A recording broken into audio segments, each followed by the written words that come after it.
সোনাচূড়াতে একটি জায়গা আমাদের আছে, কেনা জায়গা 2.5 বিঘা মতো। ব্যক্তি এই জমিটি কোন ট্রাস্টে না করে নিজের নামে রেজিস্ট্রি করে নিয়েছে। এবার দল বদল হয়ে গেছে, এখন বলছে ওখানে মন্দির করবে। আমরা সেখানে একটি স্থায়ী রাম মন্দির নির্মাণের পরিকল্পনা করেছি। অবশ্যই আপনাকে মানুষের দেয়া যে আস্থা ভালোবাসা, মানুষকে আমাদের কথা দেয়া, তখন তো কেউ দল বদল করে বিজেপিতে যাননি।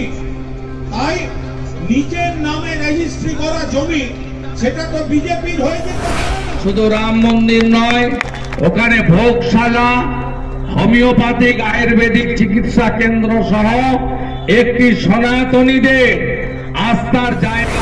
বলছি মন্দিরে কারুর কোনো আপত্তি নেই, মন্দির হবে, মন্দির হোক, মন্দির করুন, কিন্তু মানুষের কাছে, আন্দোলনের কাছে আমরা প্রতিজ্ঞাবদ্ধ।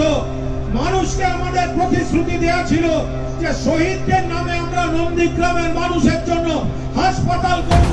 সোনাচূড়াতে একটি জায়গা আমাদের আছে, কেনা জায়গা 2.5 বিঘা মতো। আমরা সেখানে একটি স্থায়ী রাম মন্দির নির্মাণের পরিকল্পনা করেছি। তৃণমূল কংগ্রেস একটা পরিবার আর নন্দীগ্রাম একটা আন্দোলনের ইতিহাস।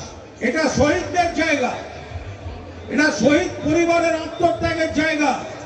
এখনো অনেক কত রকম কষ্ট নিয়ে তাদের কেঁদে বেড়াতে হয়।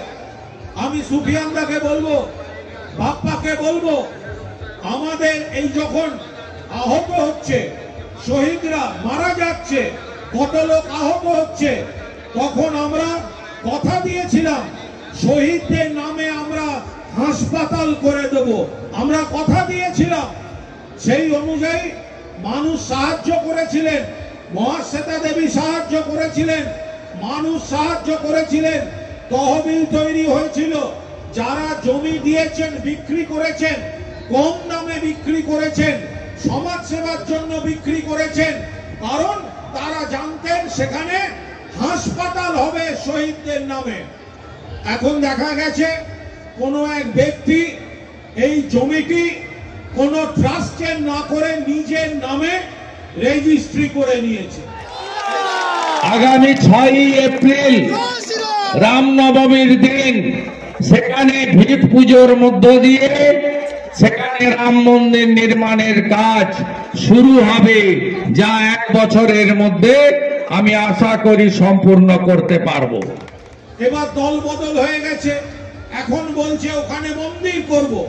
আমরা বলছি মন্দিরে কারুর কোনো আপত্তি নেই, মন্দির হবে, মন্দির হোক, মন্দির করুন, কিন্তু মানুষের কাছে, আন্দোলনের কাছে আমরা প্রতিজ্ঞাবদ্ধ। মানুষকে আমাদের প্রতিশ্রুতি দেওয়া ছিল যে শহীদদের নামে আমরা নন্দীগ্রামের মানুষের জন্য হাসপাতাল করব।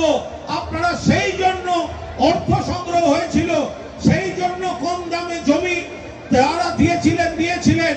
আজকে আপনি মন্দির করতে চাইলে করুন, কিন্তু অবশ্যই আপনাকে মানুষের দেয়া যে আস্থা ভালোবাসা, মানুষকে আমাদের কথা দেয়া, তখন তো কেউ দল বদল করে বিজেপিতে যাননি। তাই নিজের নামে রেজিস্ট্রি করা জমি সেটা তো বিজেপির হয়ে যেতে পারে না। ওই জমিতে শহীদের রক্ত, ওই জমিতে শহীদ পরিবারের চোখের জল। তাই সুফিয়ানদা, তাহের, বাপ্পাদের বলবো মানুষের কাছে আরেকবার যেতে, যে মন্দির কেউ করছে করুক, আমরাও চাই মন্দির হোক, মন্দিরের কেউ বিরোধিতা করছে না, কিন্তু মানুষকে দেয়া যে কথা রাখতে হবে, বিশ্বাসঘাতকতা চলবে না। ওই জমিতে প্রথমে আগে হাসপাতাল করতে হবে, বাকি অংশে কেউ কোনো মন্দির করলে সে করতে পারে। শুধু রাম মন্দির নয়, ওখানে ভোগশালা, হোমিওপ্যাথিক আয়ুর্বেদিক চিকিৎসা কেন্দ্র সহ একটি সনাতনীদের আস্থার জায়গা। যেভাবে রেয়াপাড়া শিব মন্দিরে আমি গেস্ট হাউস বানিয়ে দিয়েছি, ওখানেও গেস্ট হাউস এবং পূর্ণার্থীদের বিশ্রামের জায়গা সহ পূর্ণাঙ্গ রাম মন্দির গড়ে তোলা হবে। দেখুন, তৃণমূল বিজেপি মানুষকে ধর্মের নামে মন্দির মসজিদের নামে ভাগ করতে চাইছে।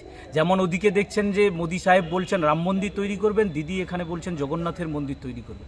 কিন্তু সরকারের কাজ যা হসপিটাল তৈরি করা, কলকারখানা তৈরি করা, স্কুল কলেজ তৈরি করা, ওগুলোকে বাদ দিয়ে যারা এইভাবে চলতে চাইছে, স্বাভাবিকভাবে তাদের দলের নেতারা নন্দীগ্রামে শুভেন্দুবাবু যে জমি দেখিয়ে বলেছিল ওখানে চিকিৎসা কেন্দ্র হবে, মানুষের জনকল্যাণমূলক কাজ হবে, সেখানে এখন বলছেন যে অমুক মন্দির তৈরি হবে। আবার অপরদিকে তৃণমূলের নেতৃত্ব বলছেন যে না, ওখানে ওসব না করে জনকল্যাণমূলক কাজ হবে। অর্থাৎ মানুষকে বিভ্রান্ত করতে চাইছে। নন্দীগ্রামের মানুষ চাইছে রুটি রুজি, নন্দীগ্রামের মানুষ চাইছে কর্মসংস্থান। সেটাকে ভুলিয়ে দিয়ে যারা বিভ্রান্ত করতে চাইছে তাদেরকে নন্দীগ্রামের মানুষ সঠিক সময়ে সঠিক উত্তর দিয়ে দেবে।